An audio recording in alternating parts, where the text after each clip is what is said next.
भारत में एक ऐसा विषय उभर कर आता है जो चर्चा का विषय बन जाता है। कुछ सालों पहले तुमने सुना होगा कि कटप्पा ने बाहुबली को क्यों मारा। आजकल तुम सुन रहे हो कि धर्मेंद्र प्रधान का इस्तीफा। एक ऐसा विषय है जो पूरा भारत चर्चा कर रहा है। और धर्मेंद्र प्रधान के इस्तीफे को इतना समय क्यों लगा, यह सोचने वाला विषय है। वो भी उस मुद्दे पर जो सबसे बड़ा मुद्दा है, सबसे इंपॉर्टेंट मुद्दा है। शिक्षा एक ऐसा मुद्दा जिससे हम प्रत्यक्ष अप्रत्यक्ष रूप से सभी जुड़े हुए हैं।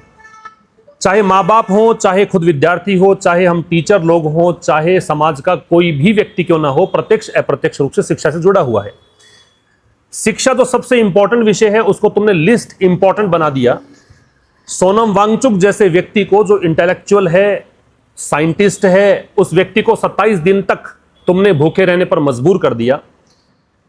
इतना समय क्यों लगा दिया, तो मुझे ये वीडियो बनाने के लिए मजबूर होना पड़ा। पहले के दौर में हम सुनते थे कि तुम मुझे खून दो, मैं तुम्हें आज़ादी दूंगा। अब हम सुन रहे हैं कि धर्मेंद्र प्रधान तुम इस्तीफा दो, मैं तुम्हें शिक्षा दूंगा। दौर बदल चुका है, चीजें बदल चुकी हैं। ये आंदोलन युवाओं का आंदोलन है। ये आंदोलन उस युवा का आंदोलन है जिसने समझ लिया है कि युवा का उल्टा वायु है और वायु के वेग से बढ़ना पड़ेगा। ये उस युवा का आंदोलन है जो हजारों लाखों की संख्या में आपको आज देश के हर जगह पे प्रोटेस्ट करता नजर आ जाएगा। इनको इकट्ठा किया किसने, इनको मोबिलाइज किया किसने? आपने किया, क्योंकि आपने इनकी एक नहीं सुनी। पेपर लीक प्रकरण कोई नया विषय नहीं है। भारत में आए दिन पेपर लीक्स होते आए हैं।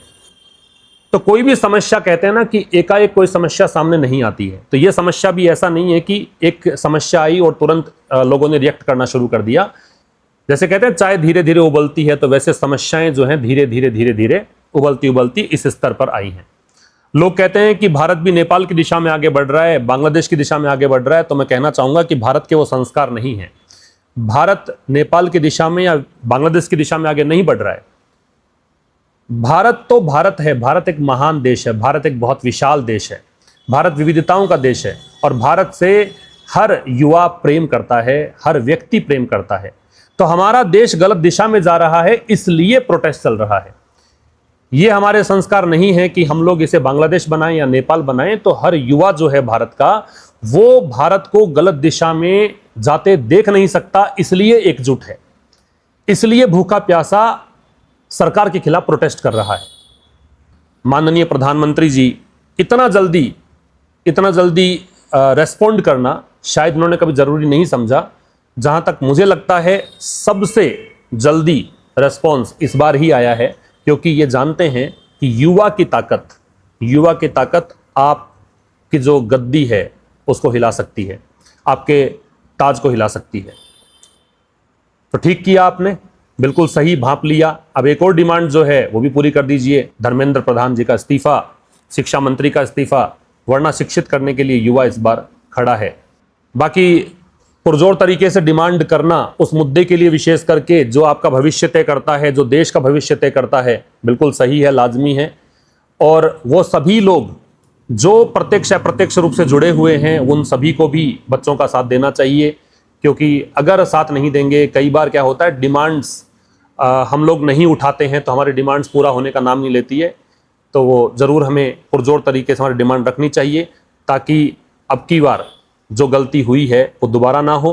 और मुझे याद आता है कि सीजेपी के जो प्रवक्ता, जो फाउंडर हैं अभिजीत दीप के, उनसे जब पूछा गया कि आप धर्मेंद्र प्रधान के इस्तीफे के पीछे क्यों पड़े हैं, बाकी तो सरकार धीरे धीरे डिमांड आपकी मान रही है, तो उन्होंने कहा था कि अगर धर्मेंद्र प्रधान का इस्तीफा हमने नहीं लिया तो इनको तो ऐसे लगेगा कि ये पद सुरक्षित है, ये हमेशा के लिए हमने इनको दे दिया है। आप स्थायी हैं। स्थायी कोई नहीं है। आपकी परफॉर्मेंस के कारण स्थायित्व आता है। अगर आप कंपिटेंट नहीं हैं, अगर आप अपने आप को अयोग्य या समर्थ पा रहे हैं, तो आपको पद खुद से छोड़ देना चाहिए। इतने दिन लगाना, 27 दिन तक सोनम वांगचुक जैसे व्यक्तित्व का भूखा रहना, इतने दिनों तक युवाओं का जंतर मंतर पर इकट्ठे होना, क्या उनका दूसरा काम नहीं है? क्या वो अपना करियर उनका दांव पे नहीं लगा है? क्या वो नहीं पढ़ना चाहते हैं? आप देखिए, भूखे प्यासे बच्चे वहां बैठे हैं और बच्चों पर लाठी चार्ज करना, ये सब, ये तो आपको पूरे विश्व का मीडिया देख रहा है, पूरे वर्ल्ड मीडिया देख रहा है कि ठीक नहीं है। ये बिल्कुल भी ठीक नहीं है। जिन बच्चों को हम पूरे साल साल तैयार करते हैं और फिर पेपर देखते हैं तो उनको पता लगता है कि पेपर तो लीक ही हो चुका है पहले, अनंत गड़बड़ियां उनको मिलती है परिणाम जारी होने तक, तो ये ठीक नहीं है। ये शिक्षक होने के नाते मुझे लगता है बिल्कुल गलत है और सबको लग रहा है गलत है। इसी कारण से ये प्रोटेस्ट इतना बड़ा हो चुका है। तो इस बार बिल्कुल जब तक हमारी मांगें पूरी नहीं हो, जब तक सरकार ये समझ ना जाए कि शिक्षा सबसे बड़ा विषय है देश में, तब तक रुकना नहीं चाहिए और बिल्कुल शांतिपूर्ण ढंग से सरकार के सामने बिल्कुल स्ट्रॉन्ग तरीके से मांग हमें रखनी है। और सभी लोग जो भी जुड़े हुए हैं, स्पेशली टीचर कम्युनिटी, उनको साथ देना है बच्चों का, ताकि ये बच्चे इस बार जो इनके साथ हुआ है वो दोबारा इनको सामना ना करना पड़े। और हमारा देश, चूँकि हम इस देश से प्रेम करते हैं, वी लव आवर कंट्री, हमारा देश बहुत महान देश है, हम अपने देश को गलत दिशा में जाते नहीं देख सकते हैं। इसलिए हम देश के साथ खड़े हैं लेकिन सिस्टम के खिलाफ खड़े हैं। Thank you very much.